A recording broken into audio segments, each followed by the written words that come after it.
Hi everybody, this is Amanda Lillie. I'm one of your experts here at Flourish in the area of craft shows and digital designs or digital sales. Today I'm going to talk about something though that's totally different. I know a lot of people have been getting their Dymo 4XLs this past year. Maybe over the holidays you finally purchased one for your shop, or maybe you're even considering getting one for your shop.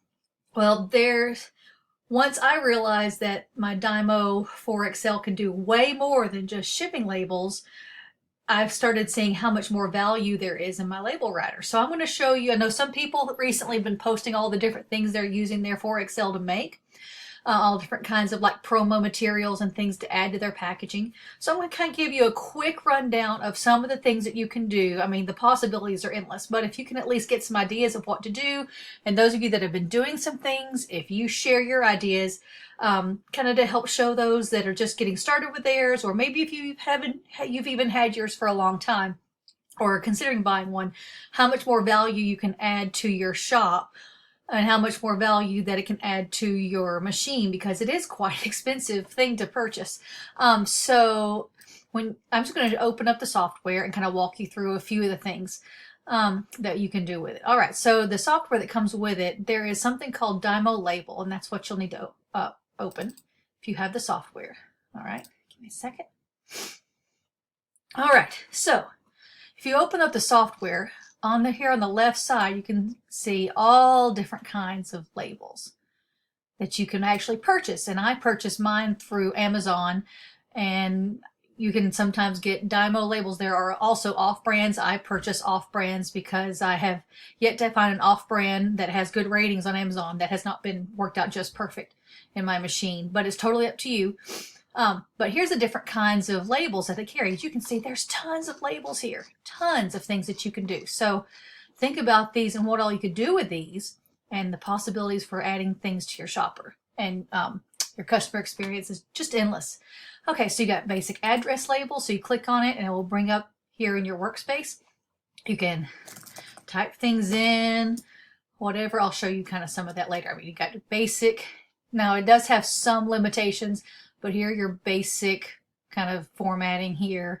You can change your properties and adjust some of the measurements and everything here. But anyways, first off, if you find something here that you want to order and you're not sure what it's called, I mean, here's your measurements for each of the items, but click on the I and you can get SKU numbers and how they come. In fact, you can buy some that are even clear that work, and how to buy them. Like I said, I go to Amazon, but here's the way that you can find your SKUs for all these different kinds. All right, so I got high capacity. I mean, there's just a million things. So I'll show you some things that I've done lately. I'm just going to scroll through so you can see all the different things there are. You get larger address labels. You can actually get labels that are 2 wide on a roll. And oops, don't save. All right, large shipping labels, high capacity large shipping labels. And these are not quite the big full size 4x6 that you usually use. Those are called the extra large, and you can actually make those all different kinds of file folders, hanging file folders, name badges. I'm just flying through these. Really small labels, small rectangular labels. Larger, these get to more like video top, like for those VHS cassette tapes I know you guys are designing for. All right, squares. I love the square. The square, you can put QR codes. There's a way you can actually do that. I'll show you that in a little bit. If you got like a little logo for your shop or something, you put like a little logo. Those are fun. Make just a simple square sticker. These extra small ones, they're teeny tiny. They're 2 wide. Video spines. So even though they're called video spines, and even though they may be labeled with something you wouldn't use, but just consider the size. Maybe that might go down, this long end of one of your narrow boxes. You could put like Happy Mail or something like that across there. You got these teeny tiny little square ones you could use for pricing if you were doing a craft show. Now here's other little price tags. You can wrap that around and stick it on the back. Or these, like if you're a jeweler, you sell jewelry. These mimic the kind of jewelry text or jewelry labels like you might get, or you might see at a professional jewelry store, a fine jeweler. You put pricings on there, put like sterling silver on one side if you make sterling silver, so you can mark whatever it's made out of, and put a price on the other side, then they'll fold over and stick together. You have barcodes, and actually there is, let's see, don't say, there are ways that if you are in a retail store, or if you have a way of taking point of sale where you want to scan in a barcode, you can actually create barcodes with this, which is really, really cool. I'll show you that too. Or this is my favorite, the book spine labels. I actually have lots of these labels, and they're perfect because they fit on the back of my square hang tags that I put on all of my products. And I'll show you some of the things, recent layouts. Here's what I do with my book spine labels.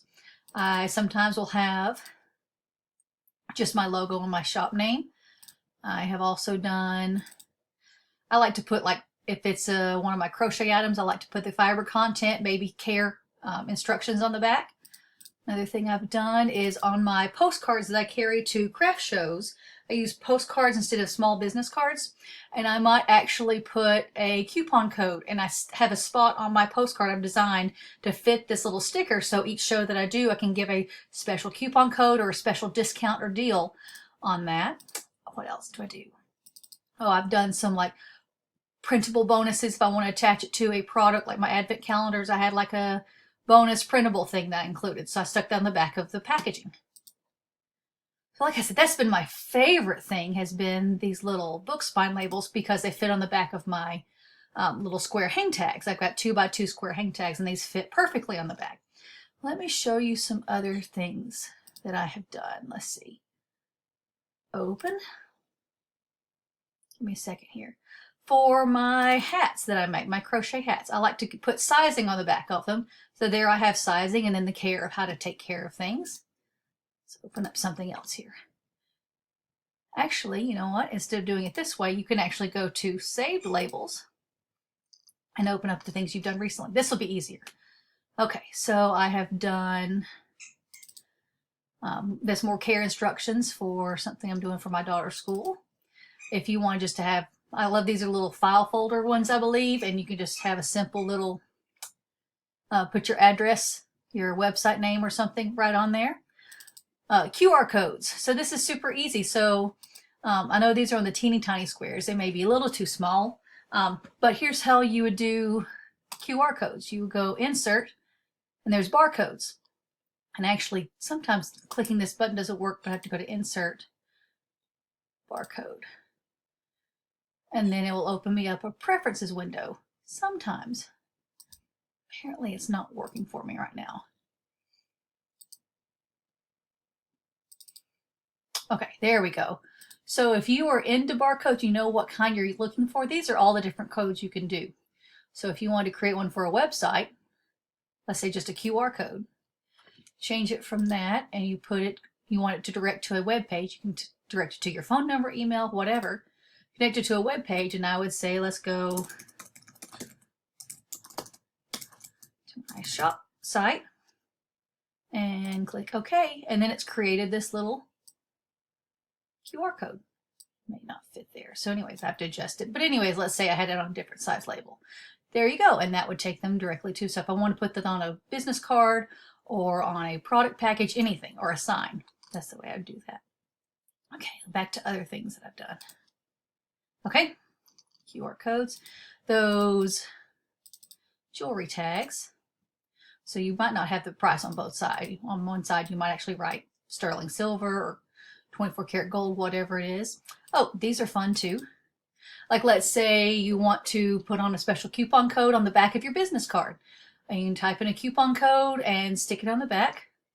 Or you can take address labels and put love your product, leave us a review, just a reminder to let people in, review your shop if they love what they purchased. There you go. There's another one of those pricing tags. I love these. Are also, these are the file folders. And then I did Happy Mail. Let's say you want to put that on the side of one of your boxes. All right, we saw that one again. Name of an item, fiber content and care. We got a lot of those book spine labels. Okay, but yes, things that you can do. Let's go and just create a new label. And you can orient it either this way or you can change the orientation. Let's orient it back the other way. So let's say you wanted to add a picture on here, like I showed you for the one, like this one. I'll show you how to create that one. So let's just delete all the pieces off of it. Actually, I'll just do a new one. Let's do a new label. All right, let's start over. Okay, new label. All right, so if you want to insert a photo, these are all the things you can enter: addresses, dates and names, shapes. There's your image, curved text. Make it fun. Now I'm going to click it, but sometimes, oh, it worked this time. Good. Okay, so I'm going to have the image source come from a file. I'll look for my logos. Let's see. I may have to do it this way. Actually, let's ignore that. Let's just pretend this is my logo. I've looked it up and this is my logo. It's not, but I can do that. You can have all these different ways of alignment. There's advanced settings about how you can position it. You can give it a name. I'm just going to say, like, let's say the telephone is my logo. I'll enter that. You can always resize it. Let's see, that's the text. Get rid of that. So there's that. And adjust it and make it larger if needed. Okay. Now remember, everything here has to be in black and white because the Dymo is a thermal printer. It does not use ink. So it uses heat to transfer an image or text onto the label. So it has to be everything in black and white. I don't even think grayscale works. It has to be black and white. Okay, so then I want to do that, and then I'm going to add some text. All right. Let's say, and you can adjust it. It's doing auto shrink to fit, do it auto fit, none of the above. You could just make it work however you need to. And then the problem, it's a little bit quirky of software too, so you have to kind of be patient with it. And get this moved. Maybe let's just put this on the bottom since it's being quirky. And you've got all of your access to all of your fonts there as well. So let's say I'll do something easy to read. Maybe I'll scroll, scroll, scroll.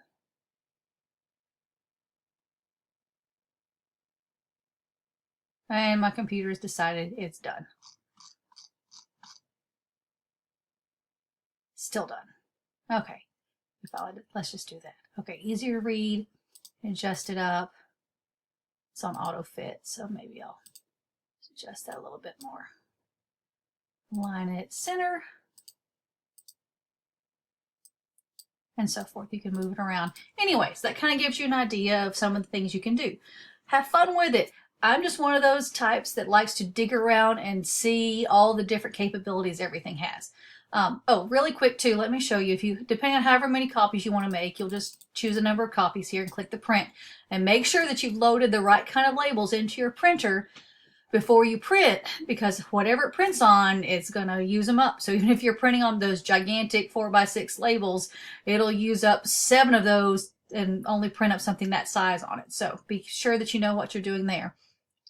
I also want to show you real quick about how to load your labels in the printer. It's kind of hard I can't kind of move the camera and show you right now, but maybe this will give you an idea. That when you open up the top here and you're loading these labels in, you're going to remove the right disc and you're going to remove the labels, the large labels, and you'll put the smaller roll of labels on. You'll slide it all the way to the left side like you see here, and you'll take the right disc and slide it all the way till it sandwiches up against the labels, and the roll of labels is sandwiched tight. Then you will feed the labels just like you do your shipping labels against the far left wall inside. Make sure it's straight when you feed it in, and then you press this button and it will feed in one. If it feeds in a whole bunch, that means it was not aligned correctly. So you'll have to press the eject button, which is on the inside over here, to get them to reverse back out so you don't waste labels. But make sure it's aligned directly on the left as you're feeding it in, and then press that button to feed it in, and that should load it right up into the first one, and then you print from there and you should be good to go. All right. Thanks everybody. If you have any questions, please let me know. And I hope if you've done something, I hope that you'll post it in this thread and show everybody what you created with your Dymo beyond just shipping labels. All right. Everybody take care. Thanks again. Bye.